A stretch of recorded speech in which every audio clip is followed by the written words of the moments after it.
What's going on, incels? Welcome back to everyone's favorite show in which I try to explain manga or anime without losing my mind and or wanting to commit death. I'm only slightly on the verge of doing that one, but I'm fine. I'll be alright. But we're not here to talk about my mental health. We are here to help it spiral out of control with a little bit of funny romance with plot.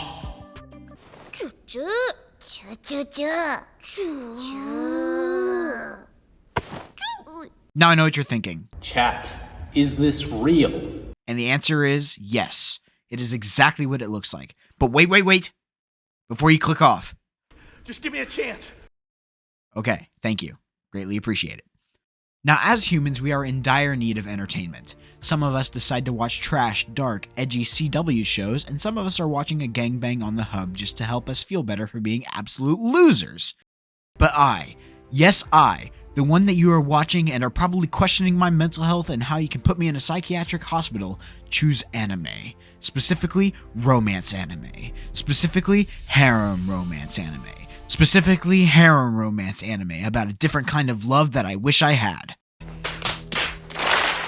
Fun fact, people often enjoy media regarding things they don't have.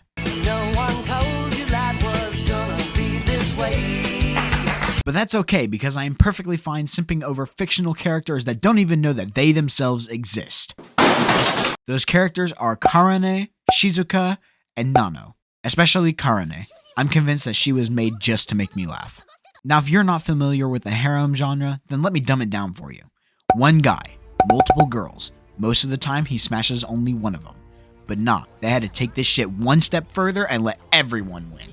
But anyways, our story starts out following Rentaro Aijo, a weak punk-ass bitch who got rejected for the 100th time within the first 2 minutes of the series.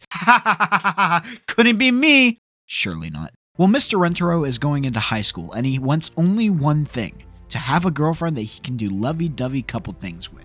Because he is such a loser! No, but this guy decides to go to a shrine built for the god of love, and lo and behold, some creepy old man with wings is poking his head out of the offering bin, who just happens to call himself the god of love. Well, would you look at that, Rentaro? It's your lucky day, motherfucker! Well, this creepy old dude told Rentaro that when he gets into high school, he will happen to get a grand total of 100 soulmates. So basically, this man went from being the biggest bitch to ultra giga chad mode within the span of a couple hours. Well, he goes to the entrance meeting for his new school, and there he literally runs into two girls, and all three of them feel a sudden shock go throughout their bodies. They just became soulmates. Now, I don't know about you, but knocking your future soulmates flat on their asses right before they madly fall in love with you just doesn't seem very realistic for today. Usually you have to kidnap them and hide them in a dungeon and only feed them once a day before beating the ever-loving crap out of them, and then they fall in love with you. I love American media. But anyways, they all become soulmates, and Karane and this other chick named Hakari immediately start simping for this bastard. Why couldn't it be me? And then they ran off to go find a pink 4-leaf clover so they can ask him out with it, and hopefully he'll say yes to one of them. Well, they were outside after school for 4 hours just searching for these fucking 4-leaf clovers, and Rentaro, like the giga chad he is, not only stayed 4 hours after school to help some old man find a contact lens on the ground, but he also bought the two girls drinks. What a lovely piece of shit. Well, Hakari left and Karane was still looking for one of the clovers, so he gave her a drink. And this is where we find out that Karane is a classic tsundere. Basically, she's madly in love with him, but she acts like an absolute bitch. Regardless, she takes the drink and runs off. By this time, Hakari comes back from doing, well, whatever the fuck she was doing, and tries to share an indirect kiss with Rentaro, thinking she's super slick with it, but in reality, she's just being a dumbass. Well, in the midst of all this, Karane comes back from doing, well, whatever the fuck she was doing, and catches Hakari trying to ingest some of Rentaro's saliva and is like, what the fuck, bruv? And Hakari is like, what do you mean, bruv? And they both confess to Rentaro that they're madly in love with him. Lucky bastard. And then Rentaro says that he will pick one of them to date the next day.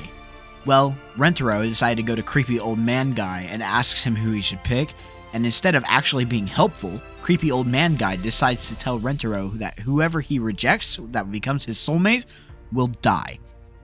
Damn. Imagine, couldn't be me. No, I'm kidding. I don't remember what he said they die from, but let's just say they died from like AIDS or some shit. So the next morning, Rentaro decides to do the only logical answer, and of course he Oh, wait. Never mind. He straight up is like, I love you both so much that I'm gonna date you both at the same time. Hakari is thrilled that she gets to date him at all, but Karane is pissed that he can't choose just her.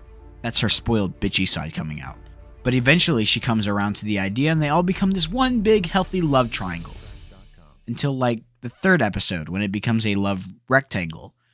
Until the 5th episode where they become a love pentagon. Until the 7th episode where they become a love hexagon. Until the 11th episode where they become a love heptagon. Yeah, it gets like that.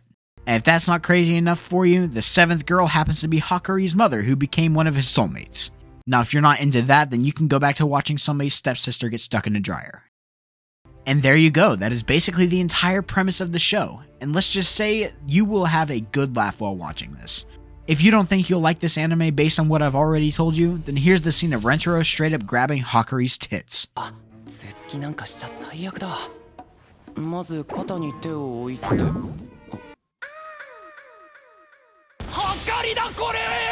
Yeah, that's kind of wild. Now, but this anime is just chaos on chaos. The girls either love each other or they're fighting. There's tit grabbing, ass growing, straight up fisticuffs. There's a whole episode dedicated to the girls becoming kiss zombies and they gain super strength and shit. Yeah, I don't know how this helps any of the plot but you do you, boo. Now, I don't know if they're coming out with the season 2 or not, but if not, then I guess I'm gonna read the manga. Except I don't think it'll be as visually pleasing as the anime, but I guess we'll see.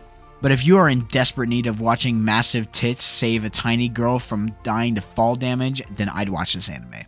It's funny. Alright, y'all. So, it is currently like the day after recording this, and I'm sick as fuck right now. But yeah, hopefully you guys liked the video. If you did like the video, then please be sure to like, subscribe, comment down below if y'all want to see more content like this. And I will try to get more content out like this because I actually enjoyed making this video and I thought it was pretty good. Yeah, like, subscribe, fun stuff. Yep, and I'll see you in the next one. Peace out.